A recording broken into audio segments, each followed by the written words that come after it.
Welcome to The Right Question, the video podcast designed to answer your questions about writing. I'm Daphne Gray Grant.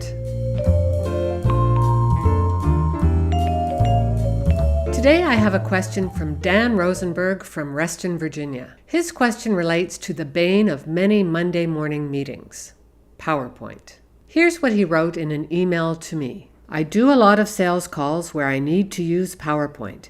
As well, I sometimes use it when I give speeches at big events, but I worry when I see my clients' eyes glazing over. What am I doing wrong? Thanks for the question, Dan. Many people misuse PowerPoint, so good for you for recognizing this issue.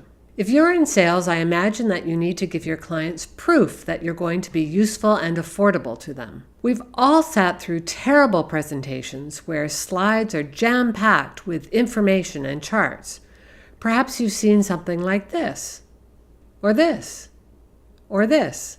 Even though these presentations are dreadful, they're very common with PowerPoint. Here are some issues to be aware of the next time you're making a presentation.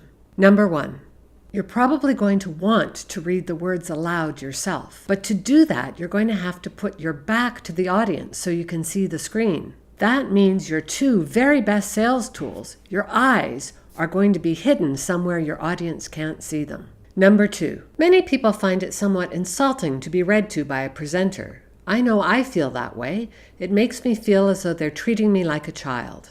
And number 3, giving your audience a ton of text forces them to read when really you want them to be listening to you. All those words and numbers are a distraction.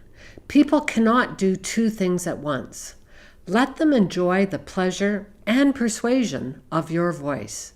So what should a good PowerPoint slide do? It should give those more visually inclined people in your audience a lovely image to look at. I usually buy my photos from a couple of websites, but if those are too expensive for you, I've also included links to a couple of sites that are free. I try to use as few words as possible in the vast majority of my slides. Now, I know you're going to tell me there's some important information your clients need to take away with them. Of course there is, but who says it has to be in the PowerPoint slides? Instead, consider putting your information in a handout that you pass out to people after your presentation. That way you can have your cake and eat it too. They get the information, but they don't have to be bored listening to you read it to them. Finally, let me conclude with a quote from expert presenter and American statistician Edward Tufte.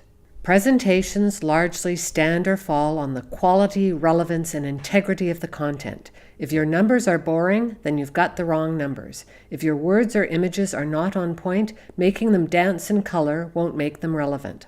Audience boredom is usually a content failure, not a decoration failure. Thanks for your question, Dan. Good luck with your future presentations. Thanks so much for watching. If you have a question for me, you can email, tweet, or Skype. Details in the description below, along with any resources I've mentioned. Be sure to like and subscribe to the video.